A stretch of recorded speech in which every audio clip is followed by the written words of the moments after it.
को श्रृंगार से ना जोड़ना और मेरे खाना बनाने की स्किल्स को मेरे संस्कारों से ना मोड़ना। सभी को नमस्कार। तो आज एक वीडियो के बारे में बात करेंगे जो एक देवी जी का है। देवी तो नहीं है, ये एक महिला का है। और ये वीडियो उस स्कैम के बारे में जिसे कई लोग वुमेन एम्पावरमेंट भी कहते हैं। और इस वीडियो में तुमको ये भी समझने को मिलेगा कि वो फेमिनिस्ट कैसे हमारे फैमिली वैल्यूज़ को, हमारे कल्चर को मैनिपुलेट करके, उन्हें इम्पर्सोनेट करके नष्ट करने की कोशिश कर रहे हैं। और इस वीडियो में मैडम ने जितनी भी बात कही है उसे लाइन बाय लाइन डिकोड करेंगे। तो चलो सीधे वीडियो पे चलते हैं। देखो, तुम मना नहीं करते इसका मतलब ये नहीं कि तुम मान जाते हो। तो यहाँ मैनिपुलेट करने से पहले समा बांधा जा रहा है और चीज़ों को रिलेटेबल बनाया जा रहा है। देखो, तुम मना नहीं करते इसका मतलब ये नहीं कि मान जाते हो जब साड़ी के बदले सूट पहनने देते हो और ये बोलते हो कि अरे हम तो बड़े दिल वाले हैं, घूंघट नहीं निकालोगी तो चलेगा, बस मांग भर लेना, हाथ में एक एक चूड़ियां पहन लेना, उससे तुम्हारा क्या बिगड़ जाएगा। बड़ों की चार बात मान लोगी तो क्या पहाड़ टूट जाएगा। और जनरली भारत के अंदर मेजॉरिटी लोगों के साथ ऐसा ही होता है कि पति अपनी पत्नी को इसी तरीके से समझाता है ताकि बैलेंस बना रहे, पत्नी भी किसी रीति रिवाज से परेशान ना हो, उसके ऊपर लोड ना है, और माता पिता कुछ चीज़ें चाहते हैं, कुछ उम्मीदें वो अपनी बहू से रखते हैं, वो भी पूरी हो जाए।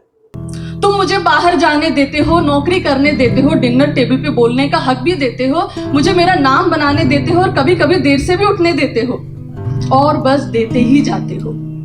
और क्योंकि साथ जिंदगी भर का है तो मैं भी एडजस्ट हो जाती हूँ और एडजस्ट होती ही चली जाती हूँ। अब खेल और वो फेमिनिज्म का नंगा नाच शुरू होने वाला है।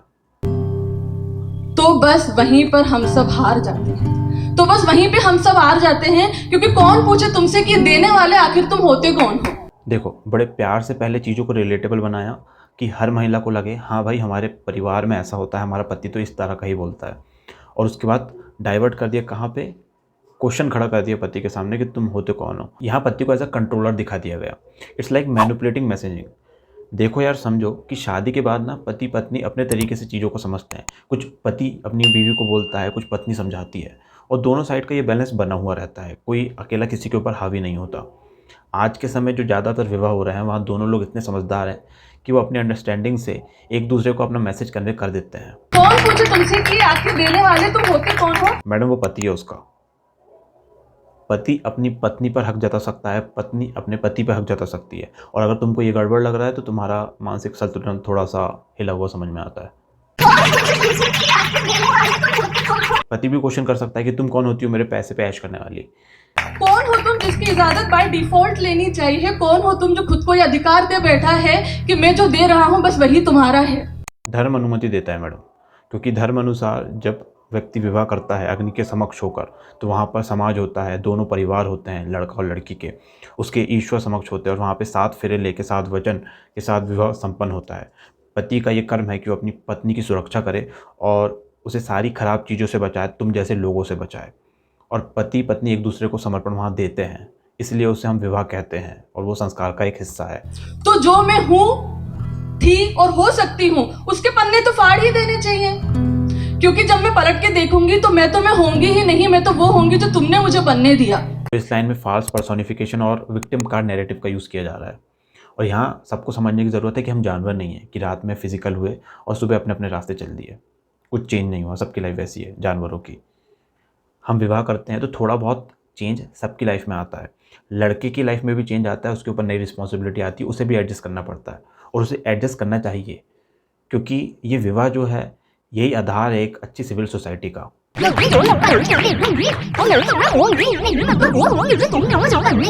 और एक लड़की की पहचान कैसे ख़त्म हो रही है।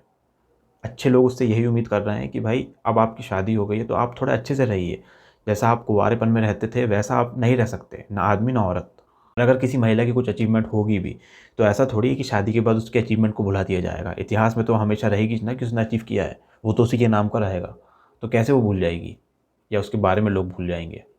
मैं जिसको सूट नहीं स्कर्ट पसंद है, जो चूड़ी को जंजीर मानती है, जो रस्मों को नकारती है, जिसको गधे मिलेंगे मैडम विवाह के लिए, वीक मैन।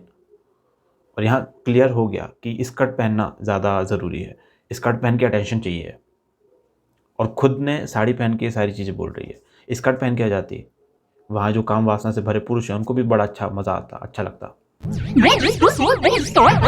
और हिपोक्रेसी देखो इन लोगों की कि पब्लिक अटेंशन के लिए इनको छोटे एक्सपोजिंग क्लोथ पहनना है, मगर एक सभ्य आदमी पब्लिक रिस्पेक्ट की उम्मीद से अपनी पत्नी को अच्छे से रहने को बोले तो उसमें इनको बुराई नजर आती है। चूड़ी को जंजीर मानती चूड़ी को जंजीर बोलकर यहाँ मैडम गैस लाइटिंग कर रही है। It's like a psychological influence, जहाँ पर ये डाउट करवा रही है उन महिलाओं को जो रीति रिवाज फॉलो करती है, जो चूड़ी पहनती है, जो अच्छे सभ्य तरीके से शादीशुदा महिला की तरह रहती है। उनको डाउट करा रही है कि तुम अभी भी कैद के अंदर रह रही हो। है, जो रस्मों को नकारती है, जिसको जो लड़की हमारी संस्कृति की रस्मों को नकार दे, उससे साफ पता चलता है कि उसे हमारी संस्कृति से कोई लेना देना नहीं है। It's like a western mindset. रह रही भारत में मगर वो सोचा उसने सब वेस्टर्न है, इसलिए वो यहाँ की रस्मों को नकारना चाह रही है।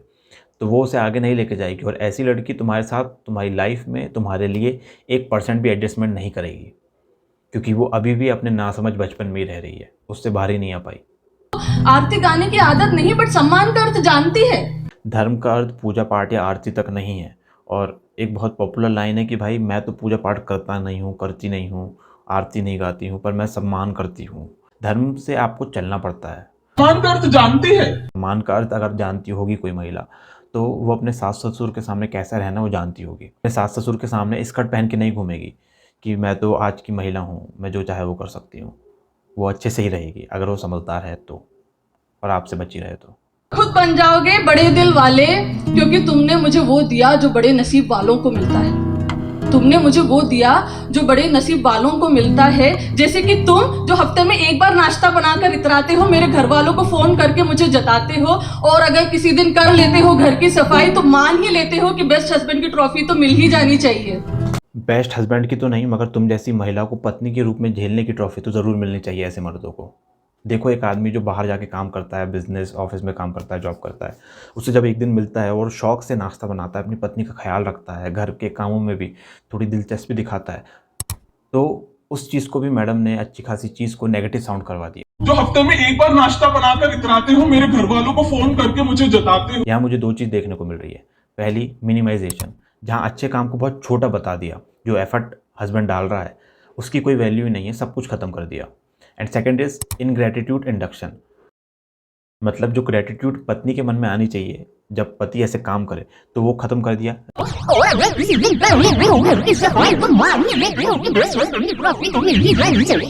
और इस वजह से रिश्ते के अंदर असंतुष्टि पैदा हो जाएगी। जो लोग बोलते हैं कि पति ने अगर एक दिन खाना बना दिया तो क्या कर दिया, पत्नी रोज़ करती है, तो यही समझने की ज़रूरत है कि वो महिला रोज़ वो काम कर रही है, पति एफर्ट लगा के वो काम कर रहा है ताकि वो अपना प्यार शो करे पत्नी के लिए, पहली चीज़।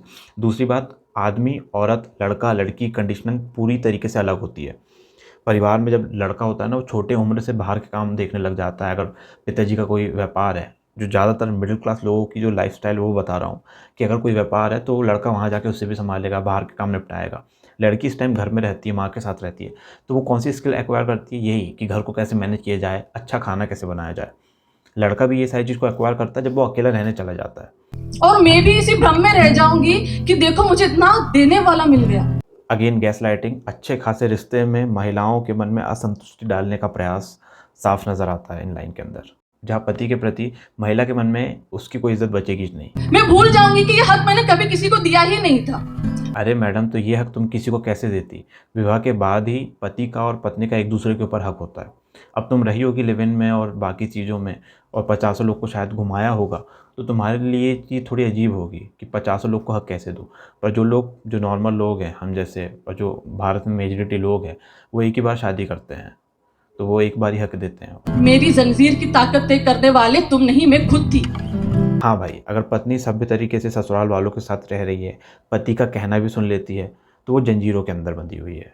और अगर वो स्कर्ट पहन के नंगा नाच बाहर कर रही है, कहीं पे भी चली जा रही है, और उसे लग ही नहीं रहा कि उसका विवाह हुआ है, तो वो आज़ादी है। बहुत बढ़िया। फेमिनिस्ट का दिमाग घुटनों पे ही होता है। और मेरे चारों ओर कोई लकीर थी ही नहीं जो अब तुम बनाने चले हो। मर्यादा कहते हैं उसको, जिसे पालन करने में तुम जैसी महिलाएं हमेशा फेल हो जाती हैं। मेरे पंख का साइज और ऑल्टीट्यूड तुम्हारे दायरे में नहीं आता, वैसे ही जैसे तुम्हारा मेरे।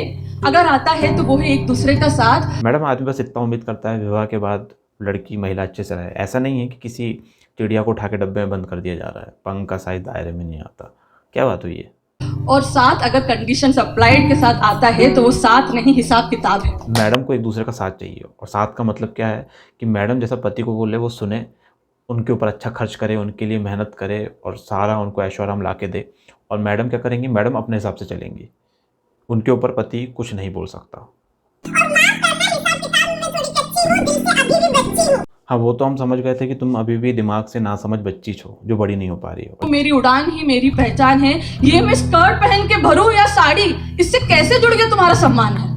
शादी के बाद अगर पति या पत्नी कुछ भी करे तो उसका डायरेक्ट कनेक्शन जोड़ा जाता है उसके पार्टनर से। और जब कोई महिला अंग दिखाने वाले वेश्यावृत्ति के कपड़े पहने तो उससे पति की समझ के ऊपर भी प्रश्न खड़े होते हैं। विवाह के बाद चीज़ें तो बदलेंगी। अगर तुम ये सोच रहे हो कि ना बदले तो तुम जानवरों की भांति जीवन जियोगे। जिसको जैसा करना है करे, जैसा पहनना है पहने, जिसके साथ जाना है जाए। अरे धर्म आधारित विवाह होता ही इसलिए है कि आदमी अपनी बायोलॉजी को समझकर सही रास्ते पे ही चले, क्योंकि बायोलॉजी तो इसी तरह की प्रकृति ने बनाई है। प्रकृति को चाहिए कि आप लगातार इन सारी चीज़ों में पड़े रहो, अट्रैक्शन में, और जो प्रकृति का संचालन है वो होते रहे, आप रिप्रोडक्शन करते रहो और प्रकृति आगे बढ़ते रहे। मगर आपका जो बुद्धि और विवेक है और जो धर्म अनुसार ज्ञान है वो समझते हो और सही दिशा में चलते हो। नहीं तो शादी के बाद भी 100 लोग साहब मुंह मारो 100 जगह, तो ऐसे लोग अधर्मित होते हैं।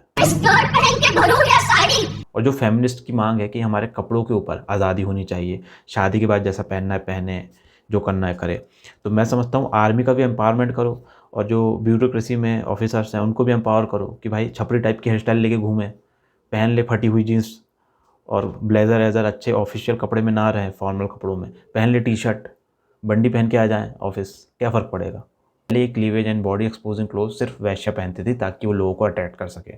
फिर थोड़ी चीज़ें बदल गई, एक अलग तरीके का चेंज हमने देखा कि नॉर्मल घरों की लड़कियां भी ये पहनना शुरू कर चुकी हैं। अब मैं तुम लोगों से पूछना चाहता हूँ, एक लड़की का नाम अब तुमसे जुड़ चुका है, वो स्कर्ट पहन के तुम्हारे रिलेटिव्स के सामने, तुम्हारे माता पिता के सामने, जो कि नॉर्मल लोग हैं जिन्होंने एक अच्छी खासी नॉर्मल लाइफ जी है भारत में, उनके सामने उनकी बहू स्कर्ट पहन के घूम रही है। तो ये प्रोग्रेसिव होने के नाम पर तुमको अच्छा लगेगा और तुम्हारे माता पिता इससे खुश होंगे। फेमिनिस्ट की ये खराब इच्छाओं को सिर्फ वीक मैन और सिम्स भी पूरा कर सकते हैं। एक स्ट्रॉन्ग मैन, अपने वैल्यू के साथ खड़ा हुआ आदमी कभी भी इन सारी चीज़ों को एक्सेप्ट किसी भी तरीके से नहीं कर सकता। और दूसरी बात यह है कि परिवार में जब बहू आती है तो हम उसे लक्ष्मी मानते हैं। लक्ष्मी का दर्जा इसलिए दिया जाता है उसके संस्कारों के कारण कि वो घर को कैसे मैनेज करेगी, घर का सम्मान मैनेज करेगी। अब जिसको आप लक्ष्मी मान रहे हो वो नंगे कपड़े पहन के बाहर जाएगी तो आपको अच्छा लगेगा। एंड मैडम, कपड़ों से सम्मान जुड़ा होता है। जो लड़कियां एक्सपोजिंग क्लोथ पहन रही है, दे सीरियसली वांट अटेंशन। उनको अटेंशन चाहिए, पब्लिक अटेंशन चाहिए।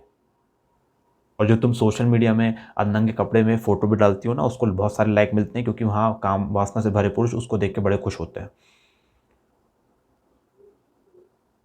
आदमियों को भी ये चीज़ समझना चाहिए कि उनकी वाइफ क्या कर रही है एंड इसके कंसिक्वेंसेस क्या होंगे। मुझे किसी ऐसे डोर से ना बांधना जिसकी पकड़ तुम्हारे हाथ। तो सबसे अच्छा सॉल्यूशन यही है कि विवाह में मत आओ। अब तुम ऐसा विवाह चाह रही हो जहाँ पति अलग हो, पत्नी अलग हो, अपने हिसाब से ज़िंदगी जिए।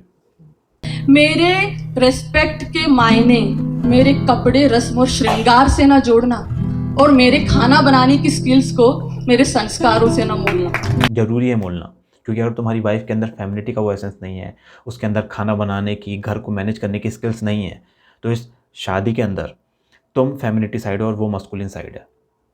मेरे खाना बनाने की स्किल्स को मेरे संस्कारों से ना मोड़ना। और अगर उसे खाना बनाते नहीं आता तो ये दिखाता है कि उसे बेसिक नीड भी बोझ लगती है। और जब माँ ने ये चीज़ सिखाने की कोशिश की होगी तो इसने नकार दी होगी, माँ की सुनी नहीं होगी, और या तो फिर माँ ही ऐसी होंगी। तो डेफिनेटली ये आपके संस्कारों को शो करता है। इन मैडम की पर्सनल लाइफ में मैं ज़्यादा नहीं जाना चाहूँगा, बस इतना जितना मैंने रिसर्च में देखा है कि इनके विचार वोकनेस से भरे हुए हैं। द वायर और जितने भी लेफ्ट ओरिएंटेड प्लेटफॉर्म्स हैं उनसे भी मैडम के अच्छे खासे लिंक है। ये परफॉर्मेंस देती रहती हैं कहीं कहीं जाके और इसी तरह की बातें करती हैं। एक कॉन्सेप्ट होता है आइडियोलॉजी सबवर्जन का, जिसके बारे में मैंने पहले भी बात की है, जहाँ पर मीडिया को, एंटरटेनमेंट को और एजुकेशन को यूज़ किया जाता है किसी व्यक्ति की थिंकिंग को बदलने के लिए, उसकी आइडियोलॉजी को चेंज करने के लिए। एक महिला के मन में आप हेट पैदा कर दीजिए ससुराल वालों के प्रति, उसके हस्बैंड के प्रति, तो कभी वो शांति से रह नहीं पाएगी, वोकनेस की ओर ही जाएगी। और बहुत आसान होता है ले जाना, मैनिपुलेट करना। आपने देखा है, इस पोएम को देखने वाली महिला बड़े आराम से इन्फ्लुएंस हो जाएगी और वो अपने पति को विलन मान बैठेगी। और वो क्या एक्सपेक्ट करेगी अपने पति से कि वो पूरी आज़ादी दे उसको। और अगर पति ये सारी चीज़ें अलाउ कर देता है, वो घुटने टेक देता है वोकनेस के सामने, अपनी वैल्यूज़ को भूल जाता है, तो डेफिनेटली पत्नी बाहर जाएगी और फिर लफड़े होंगे। हज़ारों केस लगातार हो रहे हैं, न्यूज़ चैनल आप देख सकते हैं। खैर, आज का वीडियो सिर्फ इस बारे में था कि मीडिया को यूज़ करके ये लेफ्टिस्ट और वोक फेमिनिस्ट कैसे इस संस्कृति को डायरेक्टली इनडायरेक्टली हार्म कर रहे हैं। इस तरह के वीडियो मैं बनाता रहता हूँ। आप चैनल को एक्सप्लोर कीजिए, आपको मेरे चैनल पे इस तरह के और भी वीडियो मिलेंगे। अगर ये वीडियो आपको पसंद आया तो इसे लाइक ज़रूर करें और अपने साथियों के साथ जो अच्छे विचार रखते हैं, जो अच्छा जीवन जीना चाहते हैं, उनके साथ शेयर भी ज़रूर करें। तो आज की वीडियो में सिर्फ इतना ही। अपना मूल्यवान समय देने के लिए बहुत बहुत धन्यवाद। जल्द मिलते हैं अगले वीडियो में।